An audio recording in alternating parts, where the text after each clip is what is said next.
podcasting from the Star Group, home of the iconic dressable lions. This is Beyond the Known, the podcast that takes you a step beyond what you know about business. I'm your host, Paul M. Newberger, president of the Star Group. Today, we are joined by Jessica Ollenburg, managing partner and principal consultant at Ollenburg, LLC. Jessica is not only an award-winning expert at the intersection of employment law and leadership playbooks, she's also a risk management consultant for us right here at the Star Group. Welcome, Jessica.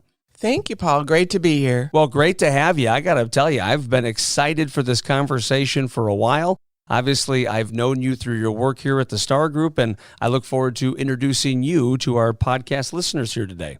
Wonderful. Happy to be here, and thank you so much. We love working with your insured clients. What a great group of people. Well, and what a wonderful value add you are to our Star Group family members. They rave about you. They can't say enough wonderful things about the services you provide. So, yeah, it's a real blessing to be working with you. And like I said, very excited to get to know you a little bit better during this episode. Wonderful. So, Jessica, what I'd be interested in is, why don't you tell us a little bit about your story as it pertains to your experience with glass ceiling? Happy to do that. Very, very different time co-founding a business in 1983. We weren't talking about the glass ceiling then, and it really wasn't a goal to break the glass ceiling. But at that time, women were definitely competing for jobs. My goal was not to be a feminist per se, but really just to take care of multi-generational family. I have no siblings. My father was an amazing entrepreneur, manufacturing president, and president of a lot of organizational institutions that specifically dedicated toward business success, employee involvement, etc., and wanted to also pick up the torch and carry it on for him as well. Yeah, and you talk about your father, and I think we all know what a really important role parents play in the development of their children, especially during those formative years. And it sounds like your father was one heck of an entrepreneur.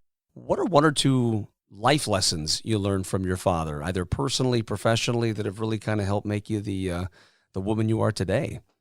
Family ethic and work ethic were two of the greatest life lessons I learned. And he demonstrated that by being a community leader.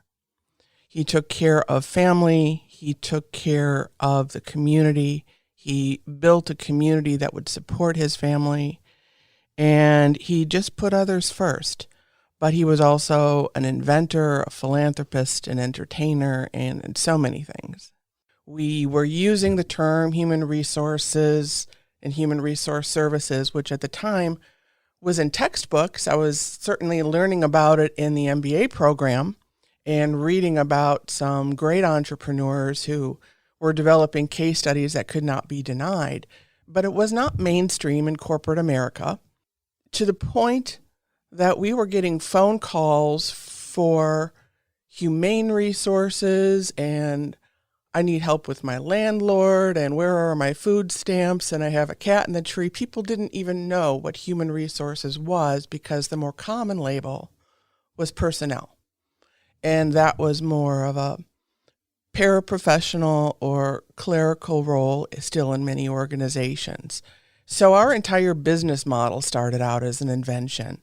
And then beyond that, I worked very hard to develop the first applicant tracking sophisticated software with behavioral scoring because I couldn't find one on the market. We coined some of the phrases such as direct hire, employment agents. There were employment agencies and there were temp services, but temp services did not view themselves in the placement field. In fact, many of the temp services didn't want you to hire the candidates that they would send you. They preferred to keep them on their payroll and churn. So although employment was not in our first suite of services when we first opened, our clients who were using us for everything else in management, employment law, and development of HR and training their internal HR people asked us to do that. So it was a request-based program, which we did for probably half of our existence at HRS. One of the things that I admire about you as well, Jessica, is with all of the stuff you have going on professionally, with all of the, I got to imagine, stresses that are there every single day, just running the courses of the business, you still find time to laugh. I know laughter is important to you. You're a lighthearted person. You have an infectious laugh. We found that out when I couldn't even introduce you after 5 takes. So at least that was a nice way to hear that for myself. Can you tell us a little bit of a story about how laughter has helped you navigate through your career? Well, there are certainly clinical viewpoints, which I, of course, want to go to first. And the first thing that I would want everyone to know is that laughter is key in the workplace. We know that the relaxed mind is a productive mind. And laughter is the best way to get your endorphins going, get those feel-good hormones out there, and get into that relaxed frame of mind. We know that the best ideas are born from a relaxed mind. And while it's true that adrenaline can short-term push us to do some very great things in short periods of time, by and large, it's the relaxed mind that's going to get more done. And when we talk about what can be done, it's the relaxed mind that will do it. We also, with our teachings in leadership and legal compliance and anti-harassment and inclusion, it's important to teach people how to use humor at no one's expense. And that's not always easy to do. So practicing that is important. But there's always something, some silver lining that you can find that helps you get from point A to point B. And not everyone wants to laugh at the dark side of things. So it's also important to be sensitive to that. It's also important to be sensitive to those who find laughter disruptive or disrespectful and respect their boundaries as well. I don't have a lot of boundaries when it comes to laughter because I know at the end of the day, I'm dedicated to doing the right thing, and I'm not going to question that about myself. But others have boundaries and have had bad experiences or may have triggers that you really don't want to play with. And that's certainly good advice. Any tips or tricks to how to relax one's mind? Have you seen anything that might work or a couple of best practices that people might want to consider moving forward? I think I've found that for many people, the ability to laugh at that which might bother you the most can be very healing. As long as, again, you know your audience and you know that they're on board. So certainly some good advice, some good things to think about. And yeah, that's just a reminder for everybody. Don't take yourself too seriously. You talk about constant self-improvement. Can you tell us a story about maybe an early time where you noticed the need for self-improvement and took the action on your end? I would first say that completely agree with you. Learning is lifelong, especially for leaders. If you want people to learn, you better be seen learning. And leadership by example means showing that learning and showing that willingness to learn every day. I don't feel that I have succeeded unless I learn something new every day. Business people need to be getting smarter. I need to be providing value to people who are constantly upping their game. That means I need to always be upping my game as well. When I think back to some of the things in the earlier days that were most challenging and sent up flares for me to learn more about things that I couldn't master, it was understanding motivation. Understanding why people are not self-starters can be very difficult for a self-starter. In any organization, not everyone is a self-starter. So that's a detriment to being a leader if you don't understand why people aren't like you. Being a student of motivation, being a student of behavioral science, being a student of why people think and behave differently than you do is key to leadership. And it's key to understanding how to create the incentives and the keys to success for other people to succeed in whatever they define as success. And you have to learn what those are and truly embrace those and get those. And that takes effort. Do you believe people are genuinely ambitious self-starters, or do you believe those individuals maybe are more in the minority? I believe that most people are self-starters in some regard, but it's a unique regard. We're all self-starters in some aspect of our life, but not the same as other people.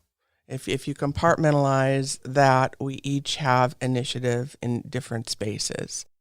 So as a leader, when we look at motivation and maybe we look at Maslow or ERG or some other theories that might help us explain why some people focus on some motivators rather than others, it helps that explanation make sense to us.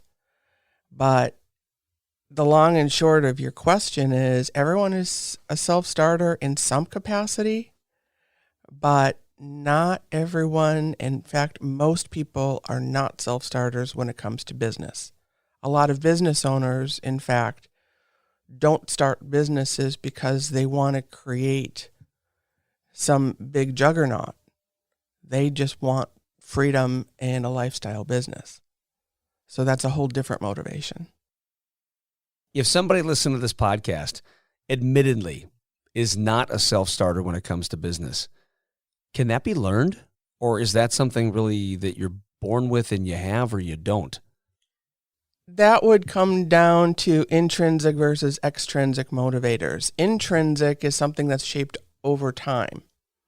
So we inherently, you and I, are going to be inherent intrinsic self-starters. Others can learn through extrinsic reward.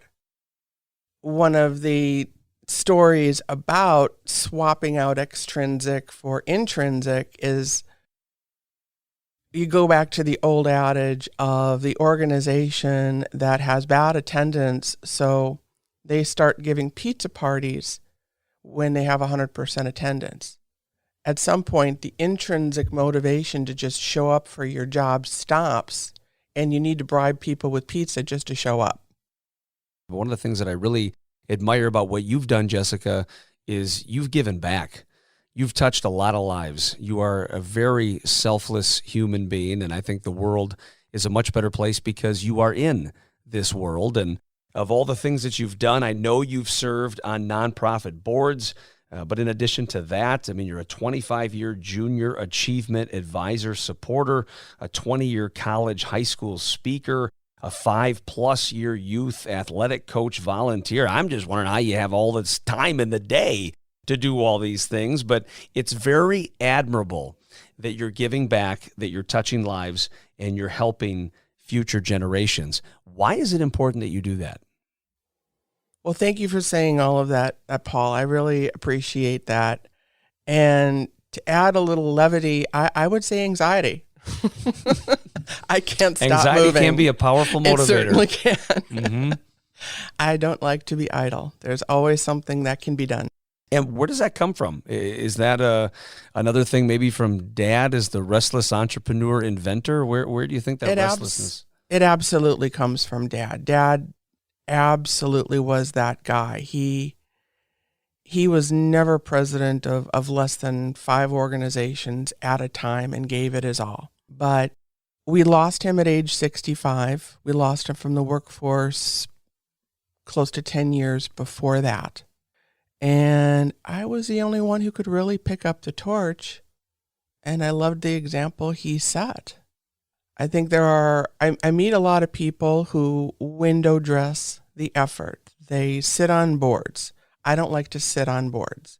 If somebody wants me to sit on a board, I will probably say no. If they want me to make an impact for a cause, I'm all in. But I take my time and energy and dedication to things very seriously, and I know that I absolutely get that from my dad. There's no shortage of nonprofits or organizations you could choose from. Why Junior Achievers? Junior Achievement was one of my earliest experiences in the give back realm. And I would specifically go to a story I can tell you. I was still a teen myself. I was in undergrad, and I was an advisor for junior achievement when it was held differently. It was run through schools, it was run through private companies, etc. And my class was at-risk youth, 13, 14-year-olds, at-risk, crime-ridden community. And I was given a curriculum, and the curriculum was the old 70s and 80s model of your class creating a product, a marketing plan, doing everything start to finish, designing what you were going to sell, building it, selling it, doing the books, creating everything to do with creating a business. And we had one day that was an unstructured curriculum. We were working with learning stock market, and we were working with reflecting on what we had done. And my students, who were, again, approximately 14 years old, engaged in a conversation among themselves about the choices they had regarding a life of crime versus a conventional minimum wage job at a fast food restaurant. I was not prepared for this conversation, but it has moved me to this day, and it was probably 35 years ago. Mom needed an operation, was the story from one of these kids. How am I going to get mom her operation? By going to work at a fast food chain. But I have an opportunity to work with this gang, commit this crime, steal X items, and get X paycheck. I can get mom her operation. What do I do? It was a very compelling conversation, and you really start to learn also what motivates people and how they make choices and how they get to where they are. And I listened to them with unconditional positive regard and active listening. We talked it through. They finally understood, what if mom needs more after the operation and you're in jail? Then what? And the child decided against a life of crime, but came to his own conclusion because he was respected in his thoughts and ideas. He was allowed to go any place he wanted to with that discussion and wasn't judged. Well, what a powerful story that is. And for people that wonder if organizations like this make a difference, if organizations like this play a significant role in people's lives, I think that story right there is definitive, a testament to just how powerful it is. And in one sentence, the ultimate key to success is defining your own version of success, knowing what that looks like, and setting benchmarks for yourself so that you know when you achieve it. And when you go through roadblocks, you keep your eyes open so you know what you've achieved. Well, there you have it, boys and girls. Only on the Beyond the Known podcast are you going to get wonderful advice like that from a wonderful person like Jessica Ollenburg. Jessica, thank you so much for taking time out of your busy schedule to be here. I learned a ton. I know our listeners did as well, and I hope you enjoyed your time on our program here today.